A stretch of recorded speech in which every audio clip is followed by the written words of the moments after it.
They're closing down on people, fellas. They're closing down on people, your people. They're closing down on you and your children.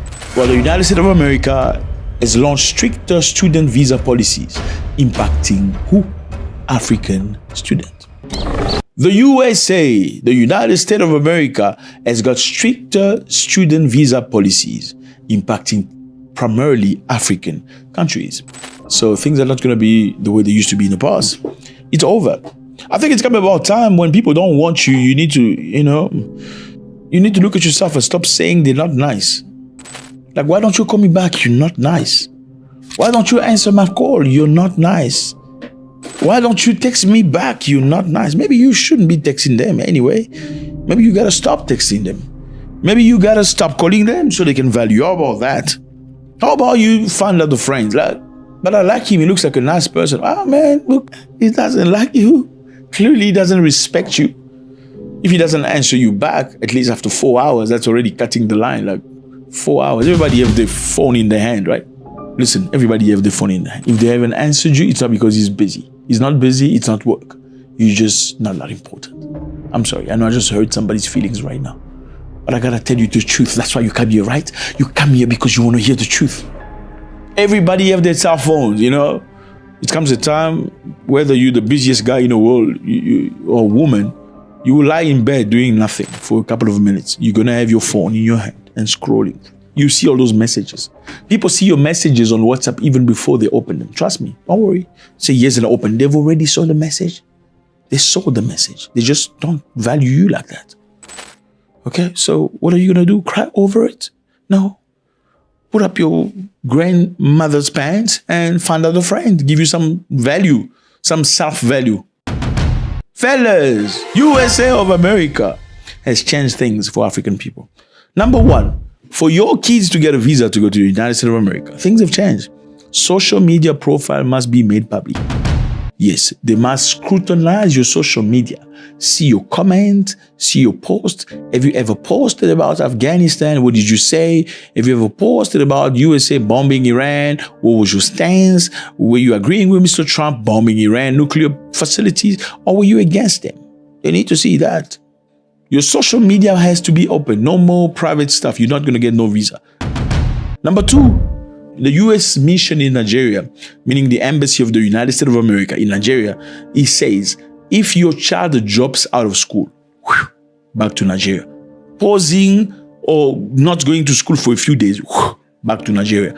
Abandoning or doing anything that's weird without telling the institution, which is the school, back in Nigeria. No more going to the USA, supposedly on a student visa and be staying home. None of that. Or selling a goosey in a corner to make some extra money. None of that. They're going to send you back to Ogunu State. Finish. To number three, once your child is in the US, they may remain for the academic program duration. If they have emergencies, holidays, or internship, they must reapply. Okay? So, if your child leave, they want to come back, they must reapply for a visa. If there's an emergency, somebody shit on themselves back in Nigeria. No shit. Forget about shitting on themselves. Some auntie finally is getting married at 47 years old. Forget about that. What? Okay, Boko Haram. No, not Boko Haram. Okay, let's leave Nigeria alone. Somebody want to go to Uganda to do Buganda and stuff and get circumcised. No, leave the circumcision of Uganda. Anyway. So basically, if you travel back to Africa, you have to reapply. No more, your visa is open, you can go and come back and go. Finish. Number four, they will cap your visas to 4 years, okay? 4 years maximum. So meaning, even if your program, okay, your studies program is beyond 4 years, after 4 years, you have to reapply for another visa. Okay, that's if you do good in school. If you don't do good in school, they're going to reassess whether you deserve a visa to the United States or not. And this is not just happening in the US. It is happening in the UK too. They don't want you, my brother. This shift primarily affects sub-Saharan African. Yeah. Okay. Now, Nigerians, Ghanaians, Ethiopians, and all that, those are the people that are affected. Okay. It introduces anxiety and disrupted academic plans. Like kids used to, with their family, make plans on how long they're going, when they're coming back. It's not going to be like that anymore. It's not smooth anymore. I'm coming back on Christmas. My brother, you come back on Christmas, you may have to reapply for the visa. And what are the risks? They may say, okay, for the 6 months you be in America, you ate too much chocolate, you looked at too much nyash from the white girl. Forget about it. You're not going back to the US. So people are not going back to Nigeria. Okay? Now, why are they doing this? Because of overstay. You don't go back to your countries, they say. They say you don't go back to your countries when you go to the US. Okay, Americans, when they go to Africa, they go back to America. I know you don't like hearing that, but I'm always going to tell you the truth, okay? Australians come to Africa, they do and they go. Okay, some of them will loot and stay. They also create business for your uncles to work. Remember that uncle of yours who's a fake engineer? He goes to that Australian company. I know they don't pay him adequately, but he got some pride. He tells people, I work in an Australian company. Anyway, what I'm trying to say is, you don't go back. The Gabonese president, you see this guy? He canceled all national bursaries to the United States of America. Gabon used to give bursary to students to go study in the US. He said, no, I'm not doing this no more. He was speaking to his own people. This year, there will be no scholarships for the United States and none for Canada either, because studying there is expensive. You elected me to tell you the truth. It's expensive, and those who go there never come back. Did he tell you that? He never comes back to the country. He's going to get his doctorate in medicine or something else. What does he do? He prefers to work here because it pays better. That's human instinct. He wants to live better in the country. What's the point of giving scholarships to Gabonese people who come here and end up staying here? Because everyone who gets a scholarship here doesn't go back. And what's even worse is that your children have dual nationality. I get it, they are Gabonese, but they're also Americans. So if Gabon doesn't do its part, America does its part. Why do you want to have two scholarships for the same child? We prefer to give the scholarship to someone who is going to Senegal, Ghana, or Morocco because we know they will come back. So if you have children, guide your children towards Senegal or Morocco, and they will come back, they will get scholarships. He says, I'm not doing this anymore. Why? Because you guys come here, you never come back to Gabon. Why should the state invest in you so you can run away? You go live in America. No. Now, people were very angry because I spoke about it the other day. Some Gabonese people came from you must talk about your country. Gabonese are like South Africans. You talk about a country, they come bomb you. Talk about your country. You talk about your country. Yeah. We talk about all countries, man. We're not scared of you. I got big biceps. I'm not scared of you. I'll beat you up bad. I'm just kidding. I'm a lover, man. Okay? That's what it is. The UK is doing a very similar thing. What's happening in the UK? The UK says students overstay their visas. They don't return. And some students apply for asylum after arrival, imagine. You just arrive at somebody else's country. You haven't even used your visa as a student. You've already applied as asylum. Brother, we have a real problem in Africa. Africans don't like Africa, but they like president. Africans hate Africa, but they lack president. So basically, they hate the country. They want to go somewhere else. But if you talk about their president, they get upset with you. Why? Because the presidency from their tribe. Africans don't want to be in Africa. But if you make a negative comment about their president, they come for you. Why? Because the president is from their country. I mean, what kind of reasoning is that? You hate your country. You do hate your country. If you don't hate your country, now why don't you return? Okay, why don't you return? Well, I can understand if you got businesses here and there. You know, you can go here, you can go there. You can, like some of us. Like, you don't go back to your country after 10 years. You want to stay in other people's country. You hate your country. You must admit it. Why do you hate your country? You hate your country because you hate the leaders. But you just want to have the monopoly of hating the leaders. You don't want other people to talk about your leaders because they come from the same tribe as your mother. And because they come from the same tribe of your mother, you are blind to all the negative things that they do. But you yourself, you will never live in that country. Now, what kind of disease is that? Americans racist? I'm just asking. You tell me. Are they racist for saying to you, go back to your country, your shithole country, and go fix it? Yes, because you don't want to fix it. Why don't you want to fix it? Or the government's going to abduct me. Do they abduct people in Africa? Yes, they do. Why do they abduct people? Because some other people tell on other people. Oh, those other people are also suffering, but they tell on other people that are suffering and they get abducted by the very government they don't like. How do you explain that? Now, can the government unalive everybody? They can't. Why can't people stand against the government and ask for justice? Africa's got gold, diamond, uranium, cobalt, you name it. All these Americans and Japanese and everybody wants part of Africa. They want strategic positioning so they can have the cobalt, so they can have the batteries, they can have the power for the vehicles that is powered by solar or whatever. They need Africa. Why can't Africans do something about that? You see that wealth is not the things you got underground. Wealth is not the gold, the diamonds, the uranium, the lithium. Wealth is brains, my brother. It's brains. Without the brains, you ain't doing nothing with your uranium. Listen, they can give you all the uranium you want. Look at this country. It's called DRC, Democratic Republic of Congo. It's one of the poorest country in the world. Poorest country in the world. There's a war for 30 years. People just die every day like mosquitoes. People don't count it. It's like dead. They just die. But they have gold, diamond, lithium, cobalt, uranium, manganese, everything. Okay? If that is rich, they are the richest country in the world. Why? Because there's no brain. I know they're going to get very triggered when you say that. Because it supports people that are in power because they are from their tribe. It's all about tribe. First let's talk about freedom. We want to be freedom. We want a Congolese, 100% Congolese president. He must be 100% Congolese. But then when the Congolese come together, then they start supporting whoever is in power because he's from their tribe. It's all about tribe. You see, this political party, you know which tribe is behind it. I know. Some people will come here saying it's complex. No, it's the truth. You know it's the truth. It's sad because that's the situation of many African countries. Now they say your children are not going to America and stuff because look, Africans pray for visas. Okay, y'all don't know it. My American and Caribbean brothers, Africans pray for visas to go to the States and Europe. I know some of you will get triggered like, why are you putting us out there? Yeah, that's the truth. You do pray for visas. You shouldn't be praying for visas. They should be praying for visas to come to you. You are the motherland. But your country can't stand because, number one, many of you are coward, you're scared. You are scared to stand and fight because all of you want to leave. Listen, freedom and liberation claims blood. Some people must go for others to continue. If you don't like it, you can continue making babies like Nigerians. 220 million people. So many people in the country now, they have to run into Ghana, to other countries and say people hate Nigerians because you can't stay in your own place. You have to stand against injustice. You have to stand against dysfunctioning government. You're scared to stand.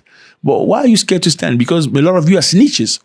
How are you snitches? Because you snitch on each other. You go tell the private security and the private services, you see, my neighbor is the one that's leading the group. That's what you do. But at the same time, you don't even have money yourself. You lost. You lost because at the end of the day, even when you have brave people that stand for you, you kill them. You kill Lumumba. Didn't you kill Lumumba? This man here.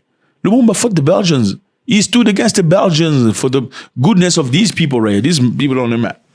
Lumumba, at the day of the independence, the Belgians had to give independence to the Congo.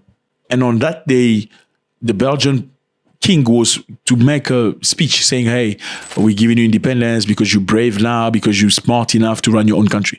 Lumumba said, no, you can't let him do that speech. I need to do a speech. He went backstage and wrote a speech right there.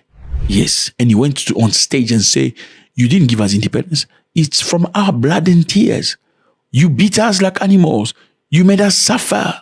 We have fought for our independence. Yeah, that's how he spoke. Independence fighters, today, victorious. I salute you in the name of the Congolese government. To all of you, my dear friends, who have fought so tirelessly and valiantly by our side, I earnestly ask you to make this significant, the 30th of July, 1960, a truly memorable and deeply cherished date that you will forever keep indelibly engraved within the very depths of your hearts, a profoundly important date whose true meaning and profound significance you will proudly and passionately teach your beloved children so that they in turn will faithfully pass on to their own sons and grandsons the glorious and inspiring history of our arduous struggle for the precious gift of freedom. We have truly endured the relentless mockery, the harsh insults, and the painful blows that we unfortunately had to suffer each and every morning, noon, and night, simply because we were... Guess who orchestrated his death? His own people.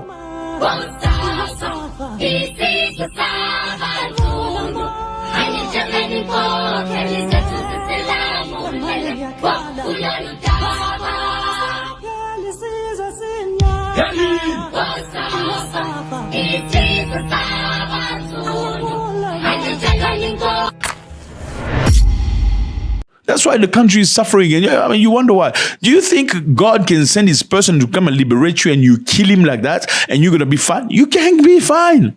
So, Manuel, Yes. are you happy now then? Oh, yes, yet I am so happy. Not bad, huh? I am so happy. Why are you happy? Because Lumumba is dead? Yes, surely. It's just like I told you last time on television that if this man is not dead, then we wouldn't be commemorating him a little seriously. I am so happy. You can even see me laughing because I am so happy. Doesn't it bother you that he was assassinated like that? Yes, surely, the way he was assassinated like that. If it were up to me, if it were about me, I would even eat him, If it were at my place, I would even eat him like we eat chikwang. What do you truly think should really be done with the Lumumbists then? With the Lumambis, if it were up to me, if we arrest them, in fact, to be precise, if I were in the place of the head of state, or if I were an authority, I would send them all to Bakwanga, and then we should cut off their ears. And today you cut off their ear, tomorrow you cut off their arms, the day after you cut off their legs, and you leave them like that from the end of their life until they die. So you take them and put them up like statues, like skeletons. Yes, but People from the DRC need to go kneel down and ask God for forgiveness for unaliving Lumumba. Now, how many times have you seen white people unalive each other for black people? I don't know. Is Trump right? Yes, you must go back to your country and fix your country. Well, if you don't like your country because it's a shithole country and most of your people are just negative people, they accuse each other, they snitch on one another, then move to the next African country, provided that you bring value. Okay, have some good skills, have some good interpersonal skill, be well-mannered, don't make too much noise, fit in, learn the language. From early 2025, minimum fund required for students has rose significantly. Now, if your child from Africa want to go to London and study, they must deposit at least 12,000 British pounds to 15,000 British pounds per year. That's the deposit, as opposed to how much, I don't know. Back in time, a lot of Africans have become British. You see plenty of them British. They're not even faithful to Britain. They are faithful to the African countries. So they must kick you out. I'm sorry. I know you're going to hate me. I don't care. That's the truth. The truth is you're not faithful to British. You're not, in your heart, you're not British. That's why you hate Kemi Benadok, that Nigerian woman who became British. You hate her. You say, why do you don't like her?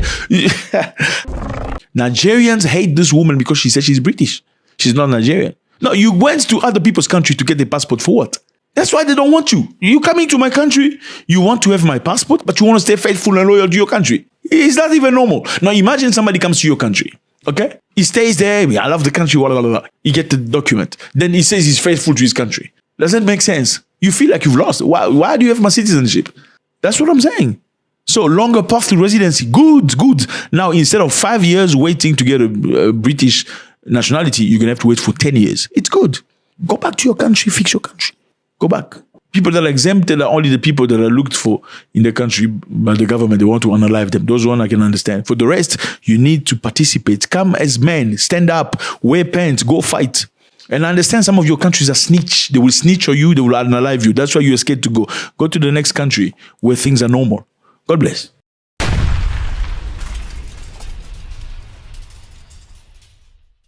South African sex workers are taking the government to court. My brother, this is crazy. Yes, they're taking the government to court for a law that is not good enough for them. There's one thing I like about South Africa. Those people have freedom, okay? If it's not freedom, okay, I know many people may argue saying that, they don't have the land is still within the white man and stuff like that. In South Africa, there are many things you can do in your country, in Africa, you cannot do. Many countries in Africa. Like in South Africa, you could wear a t-shirt that says, F the president. And nobody's going to come in the street and trying to take you by force, put you in a taxi van or whatever, soldier truck and take you to a camp and you disappear. You will not see that. People have a level of freedom to express themselves. Sex workers, let's get back on track. Sex workers in South Africa are standing very strong. They have filed a lawsuit demanding a repeal of a law that criminalizes prostitution. I'm not going to say the full words. They're filing a lawsuit demanding a repeal of a law that exists. A law exists that says you cannot sell yourself like that. Okay, you can't do it for money. Yeah, but they going to file a lawsuit against that so they can have freedom. The applicants argue that the decriminalization violates rights to equality, dignity, and access to health and safety protection. So they said, by you refusing me to do my job, you are violating my rights. Is this correct or not? I mean, I want you to stay, sit down. Don't go away. Where are you going? Where are you going? What's up? I'm Zack. We know each other, right? Sit down. We need to talk about this. This is very interesting.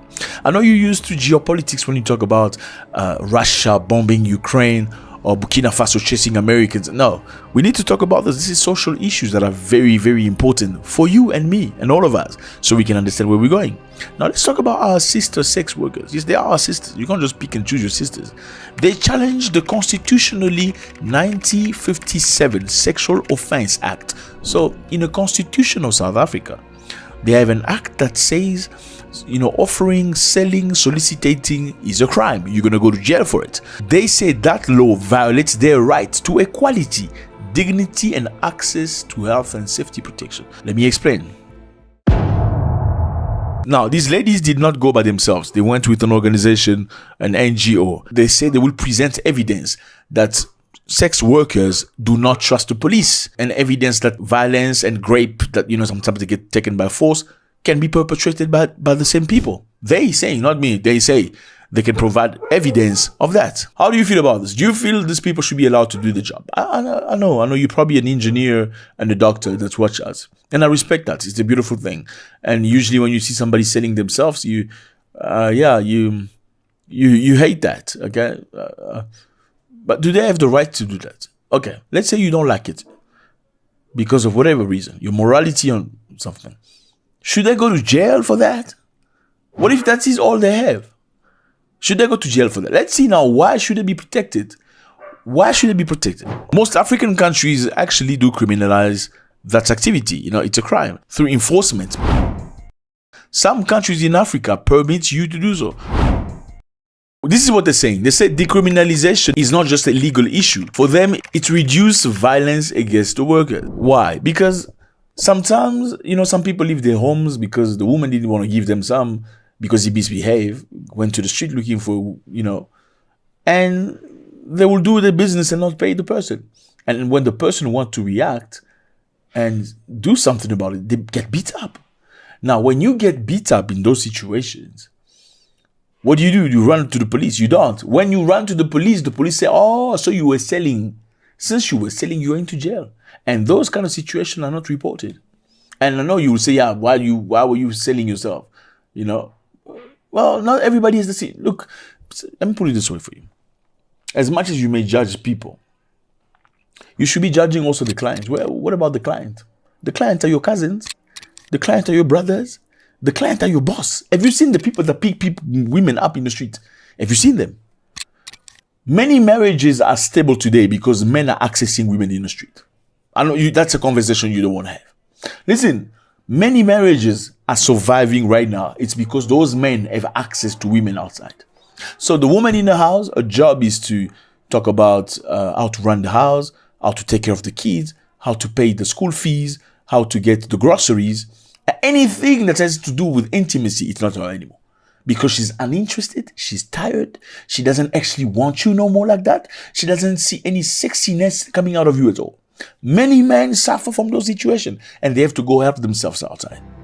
Some will get into relationships and some feel that the relationship is too much because it's going to bring mayhem in his house, right? Havoc. So to avoid the disrespect, and I'm not saying seeing a hooker is not disrespectful, to avoid the direct disrespect from another girl, potentially calling the woman in the house or whatever, they will choose to go to the street. So as much as you will blame those girls, go find men, well, are the numbers of men and women the same in the world? Are they equally quantifiable? No. Who are more? I believe there's more women than men, right? Now, even if they were equal, do you think everybody would be compatible with somebody? No. Now, these women that are selling themselves, are they selling themselves because they want? Not necessarily, not everybody. I think some of them are going through a very difficult situation. Some of them are doing it temporarily. Look, don't judge me. I know a lot of people here will speak out, coming from your morality, from your religion, from your belief, from your tradition. That is just an opinion. Your religion is your opinion spiritually. Your tradition is your opinion traditionally. Your mindset is your opinion. It doesn't apply to everybody. Why is this criminalized? Does decriminalizing making it more open and more traceable? Well, there are countries that decriminalize it. I mean, you have Germany, it's legalized. In Germany, you can work as provide for your family as selling your body. I know you don't like it in your religion, but who chose your job for you? It's not your body.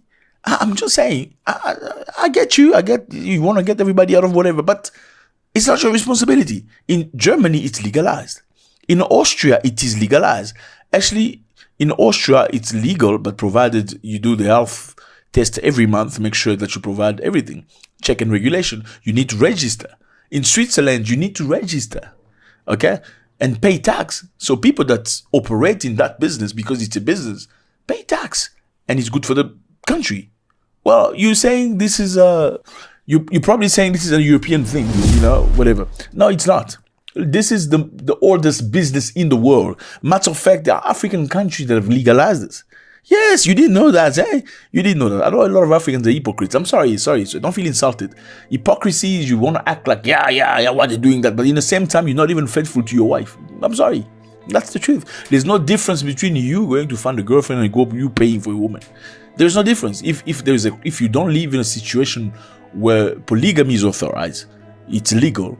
You going to see another girlfriend and finding a woman in the street to whom you're providing some money so she can feed the kids, there's no difference if it's criminal. Do you know Senegal? Well, this is Senegal. Senegal is legalized, okay? It is legal, it is regulated, and workers must register. So all workers must go register somewhere so they are known. Now, when they are known, this is legal since 1969, okay? 1969, Senegal, an African country, you must go register. When you register, they know who you are. If you're in danger, somebody can save you because they know you, they can trace you. I mean, these are people that realize that human beings have needs. Why don't you criminalize smoking? Because what's the difference between that and smoking? If one lead to distraction, then all of it lead to distraction. There's no difference. Why is that different from drinking alcohol? I'm just asking. Let's be honest with each other. If you think that is immoral, then drinking alcohol is immoral, because when you drink alcohol, you lose your mind, you do bad things. That's why they fan you when you're driving and drinking. That's why in church they don't want you, because you're smelling alcohol. Many people that drink, they can go beyond the normal. They can start fighting. They can do damage. Now, how much damage do you do if you sell yourself? I'm not advocating for this. I'm just trying to put another perspective. I know it's very difficult with black people to resonate in different poles. You want people to think like you. When they think like you say they're smart, they're intelligent. That guy, I like him, he's very intelligent because he thinks like you. As soon as he starts thinking in a different way than you, I used to think you were intelligent. No, are you the thermometer of intelligence? Are you the one that distributes intelligence to people? So if it's your way, it's intelligence. If it's not your way, it's not intelligent. Who are you? In Senegal, they have requirement. The worker must be at least 21 years old, to make her own decision. Number 2, must register, but the police, she must register. Must undergo monthly medical checkups, okay? Must check up, make sure nobody with no bad things, whatever, even though they continue to protect themselves. Number 4, must carry a carnet sanitaire, which is a health card, all the time, proving she's screening for those transmittable stuff. She must carry that. So this is Senegal. They'll come and control. Show me your card. Show the most recent. Have you been screened? You know what I'm saying? Fellas, Senegal system is designed to reduce the spread of the disease, okay? And other diseases. Registered workers receive free plastic or whatever you call it, rubber and treatment if they get positive. So because you register, you get treatment for free. Is that a bad thing? I'm just asking. Because you still do it anyway. You act hypocrite. You never do that. You commenting it. You are the one in those nice cars going parking in those streets. We see you. The country has one of the lowest HIV in the world. Senegal, one of the lowest in the world. One of the lowest in Africa. Now, many people attribute that because of this policy. They are open, okay? Open, but follow the rules. Go register. Go get tested. Get an health card. You go every month, you know. Now, this is very similar to doing this. I'm just asking, why is illegal? Have you ever thought about it? Like, because who does it destroy? It seems to be destroying the person that does it. Yeah, there are other things, alternative, but I'm asking, why this illegal? Why can't they just sell it in a shop like they sell beer, like they sell other things? You see, brother, here we think we don't bring religion and belief, personal belief. That is, you can keep it in your bedroom. We don't want to hear about your religion. We don't want to hear about your morality. We don't want to hear that. Here we want to think about facts. That's all we care about. Now, if you want to associate with your religion, that's your prerogative and perspective. And we are not advocating for those people. Or I'm advocating thinking, free thinking, understanding. Put yourself in that person's position. Do they have the right? Okay. Can a man want another man? In most of you don't like it, right? I understand that. Okay? Now, should you beat that person because you want another? You know what I'm saying? That's where we are. You may say no to the fact that they're doing that, but should you be also one of the people that say you must unalive them because they're doing that? I don't think so. Now, you're asking yourself a question. We're asking questions here. Why is this authorized? Okay?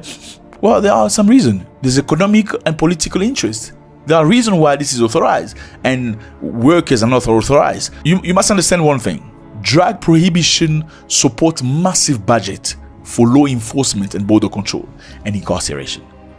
Okay, let me repeat myself. Drug prohibition supports massive budget. A lot of budget come out for drug prohibition.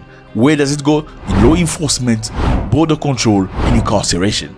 So there's a major business into getting money from the government to protect people against it. That's one of the reasons why. There are many reasons. Are we together? So if you make it legal, we're talking about law enforcement, border control, incarceration. They will not have money because they don't need that money. So if it is unlawful, then they're going to get big budget. So follow the money. In America, for instance, it also fuels private prisons. You know, in the US, you have prisons for the state and prisons actually belong to private institutions. Yes, in America, some prisons are run by private capital. Okay? Yes, people making money out of people being in jail. Imagine. They want you to be in jail. I mean, if we're making money out of you, how do they make money out of those people? They want you to be in jail. Now, if I'm making money out of you, would I want you to be out of jail? No.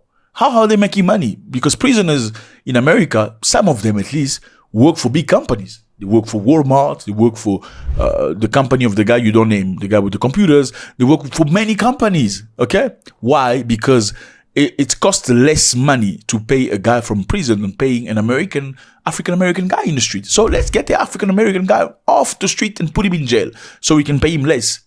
It's a business. It's a business model. Now, some argue that prohibition is sustained not because of the work, but because it's profitable for certain sectors. Now, this is very valid and very similar to what's happened with security guards. Some countries have a lot of security guards. Now, my question is this one. If you have a lot of security guards, would you want the country to be at peace? Do you really want to end security problems? I'm just asking.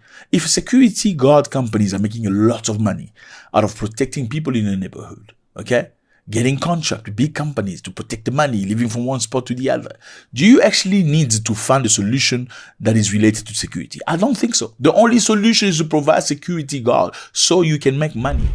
You don't want to send people to jail forever or do the, what do you call it, the capital eye for eye, whatever you call that thing. When somebody unalive somebody, the death penalty. Why don't you use the death penalty? Some of the countries don't use it. Like South Africa, death penalty is removed. Now you must ask yourself a question. Is there somebody profiting from this? I'm just asking a question. Are the people profiting from this? Because if there's death penalty, people are scared to shoot other people. Because they know if I shoot, I'm going to be shot or electrocuted, right? Now, let me rather not shoot, okay? Let me steal and not shoot. Now, people shoot each other bad in South Africa. But the death penalty was removed by Mandela, you know, because black people suffered. But today, crime is continuing. People are suffering. Blacks and whites are being hit. Why are they using death penalty to reduce? It's going to drastically reduce the problem. No doubt about that. People will think twice. Well, there's a lot of security companies as well. You must remember that. South Africa has a lot more security personnel than both the army and the police combined.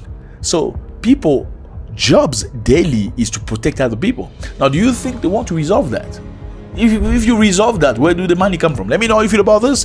Should you let other people make their own choice? With this regard, we're talking about selling themselves. Or should you criminalize it? Do you understand that they have the right to do their own thing? Because, yes, we like your morality, but they don't care about that. They want to provide their service. And trust me, they have a lot of clients, including your boss. Let me know how you feel about maybe your husband. That's why you have a marriage that's working. God bless.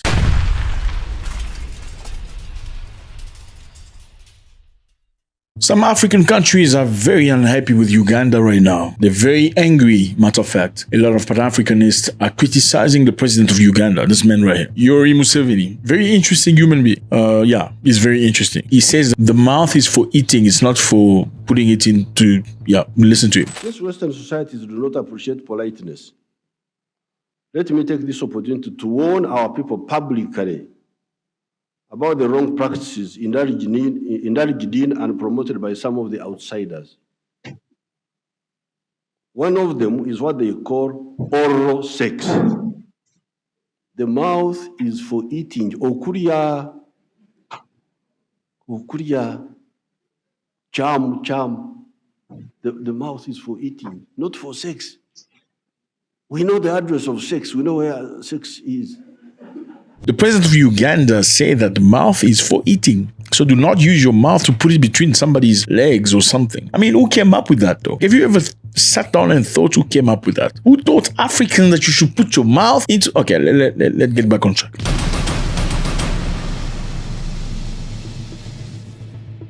What's up, everybody? I hope you're doing good. It's a beautiful day. Thank you very much for stopping by. My name is Zack. Thank you for coming. We like you here. Hey, we appreciate you. We see you. Your first time? You're welcome. This is home. You want to know about the motherland? You're at the right place. Today, we're talking about Uganda, this country right here on the map. As you can see, beautiful place, lovely people. Some of the most joyous people I have ever met. Very happy. They party on Monday, Tuesday, Wednesday, Thursday, Friday, Saturday, Sunday, and Monday. Non-stop. Very happy. Relatively very secure country. You actually don't have to look behind your back in most cases. You can just go and have a party and have, a good time. It's a beautiful place. I suggest you go visit Uganda. It's called the Pearl of Africa. Very happy people. Very smart too. Anyway, Uganda. Now, people are very angry at Uganda. Why? Because the president of Uganda has come up with an agreement with the United States of America to accept deportees from the US back to Uganda. And many Africans are not happy because it feels like betrayal. How do you feel about that? Ugandan president accepting to take in Africans because he says he preferably wants Africans. And Africans are not happy about that. How do you feel about that? Is that betrayal? Is it betraying Africans by accepting to accept Africans back to Africa that are rejected in America? Well, let me put it this way for you. Perhaps you need to understand the context. In Africa, in most countries, people don't like their countries. I'm sorry, I know it sounds weird. No, it's more complicated than that. It maybe is, but the bottom line is people don't really very much like to stay in the country comparatively to having an opportunity to live in London, Paris, or New York. So many African people will prefer living in London, Paris, or New York than staying in Ouagadougou, Cotonou, Kinshasa, Gabon, Libreville, and stuff like that. Why? Because they perceive these other countries, European and American countries, as better places to be because they feel there are better opportunities, more money, and stuff like that.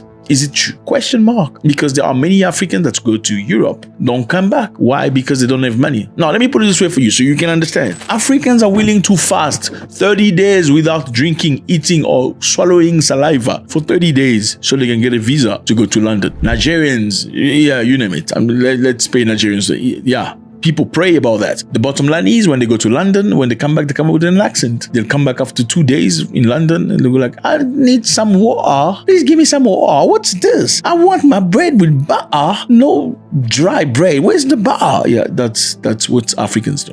Okay, on a serious note, many African people sell their land to get money so they can bribe somebody at the embassy so their visa can be delivered. You got it right. So the compound, like a Nigerian said, or the yard, a part of a yard can be slashed into two. They will sell one part of the yard to somebody urgently so they can have a consistent amount of money. That money will be used to bribe somebody who's a local that works in the embassy of the country they want to go to. And that person will facilitate the doc. Perhaps he will say, this is my cousin or this is my nephew. I'm trying to get him to go study. And they're going to help you get a visa. Now, they sell their land for that, unfortunately. Why? Because they feel like life otherwise is better over there. Now, why do the parents accept that? Because the parents believe that too. Now, when Africans go to these countries, in most cases, they don't want to go back to their homeland. Why? Because they don't have the money to show for their travel. When you traveled selling things that's crucial to your family, well, then you have to show why you traveled by the time you go back. So even though they can come back to Africa, some will spend 20 years in Europe, 25 years and never been to Africa. Why? Because he's not rich. Because a lot of Africans expect their siblings, when they travel to Europe and America, to come back as rich people. It is, matter of fact, embarrassing for somebody to go back to his homeland when he's not rich. It's very sad and it's very true. Anyway, in Uganda, they're going to accept these Africans because Donald Trump said he doesn't want you no more. You must go back to your country. So if you are a criminal, number one. Number two, if your asylum seeking was not accepted, meaning you went to America and you said that you were in danger, you know, your continent or your country was looking for you to unalive you because you said some negative things about the government and they can prove that you were telling lies, well, they're going to send you, if not to your country because you're scared they're going to unalive you, they will send you to Uganda, the Pearl of Africa. Pick up my coffee. Yeah, Uganda. My brother, you see Nyash, you forget your motherland. Yes, Uganda is the country with the Nyashest people you can possibly think about. Good quality. Anyway, let's not get Nyashits into your nation. Okay. So what I'm trying to say is people are not happy. Yes, the Ugandan government has come up with an agreement with the US government right now. The two parties are working on details and modalities on how the agreement shall be implemented. The country foreign minister added in his statement. So they're agreeing on the details.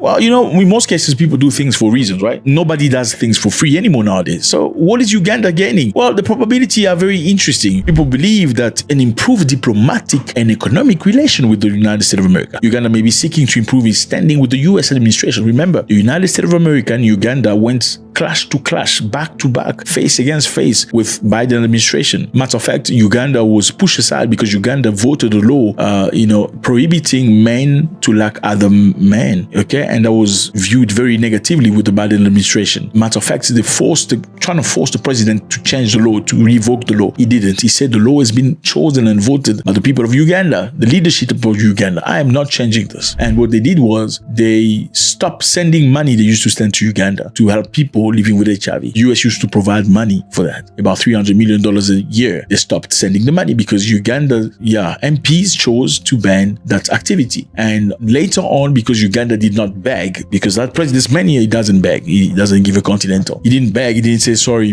The next thing, he took a flight to Moscow. That was, imagine, at the time where Moscow just invaded Ukraine. He's like, you know what? You think you're clever? Well, I'm going to Moscow. You can do whatever you want. You think my country needs your money? That's what they did. And they kicked them off any possibility of getting money from the IMF. The IMF is the organization that provides funds to many poor countries. So poor countries in Africa especially, they go to IMF. IMF is an organization that have a lot of money. From who? Question mark. But they will provide whichever country that needs money so they can go and build schools, hospitals, orphanage, road, or whatever they want if it's justified. So a country leadership can go to IMF, say, we need money to build schools or a railroad. Please give us money. IMF will give them money to do it, provided they reimburse in some ways. Now, Uganda is also a beneficiary, like many African countries, of the IMF. And after they voted that law, they were kicked off. So their relationship with the IMF and the United States have been to the south. And now with the Trump administration that sort of supports also those ideologies, they're trying to revive the relationship. Uganda is a good friend of Russia. It also works with good books with the United States of America.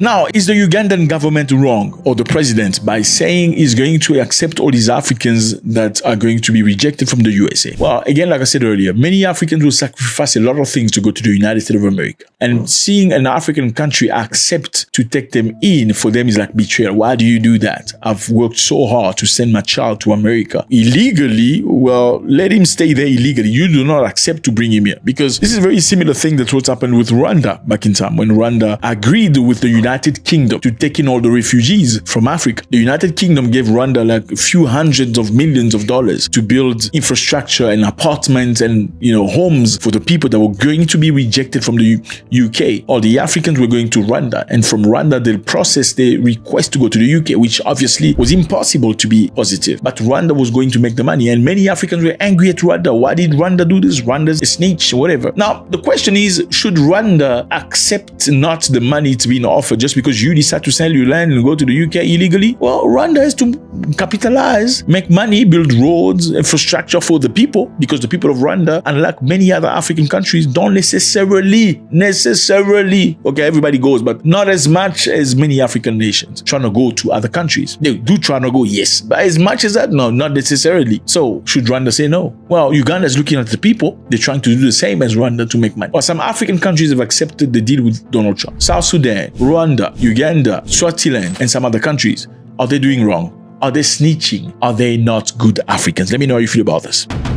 And now we're going to Europe, fellas. Europe. Ursula von der Leyen. Have you heard of this lady? Well, yeah, this lady right here. She's one of the top people in Europe.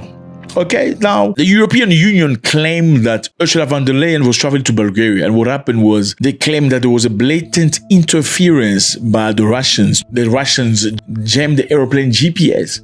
So Russia jammed Ursula von der Leyen GPS as she was trying to land in Bulgaria, making it very difficult for her. We can indeed confirm that there was GPS jamming, but the plane landed safely in Bulgaria. We had received information from the Bulgarian authorities that they suspect that this was due to a blatant interference by Russia. The US Commission spokesperson Ariana Podesta told the press conference in Brussels. They said the Russians jammed the GPS system of the airplane. Now you must ask yourself a question. Why would the Russians try to jam this lady's GPS? We're going to find out about that. The Bulgarian government has also confirmed by saying that the airplane had to rely on alternative navigation tools while landing. So they had to bring in the papers back, bring in the map.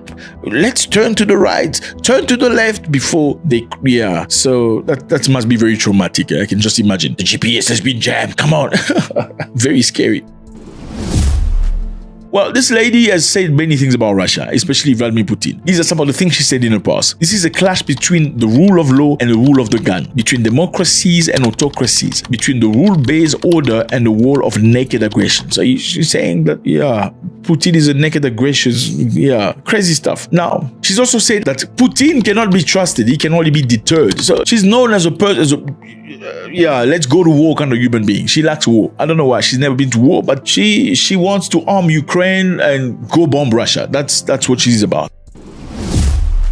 Well, but this time we know what she did in Bulgaria. Number one, she met with the Prime Minister Rosen Zelakov. Number two, she visited VMZ Sopot, the country's leading on-state defensive enterprise. She went to meet the leaders of a company in Bulgaria that create weapons. Why? Number three, she announced a US investment plan to expand ammunition production and modernize facility and build a gunpowder plant expected to create 1,000 new jobs. So she's creating 1,000 new jobs by creating a place that can have a plant of ammunition production and modernized facilities. So guns.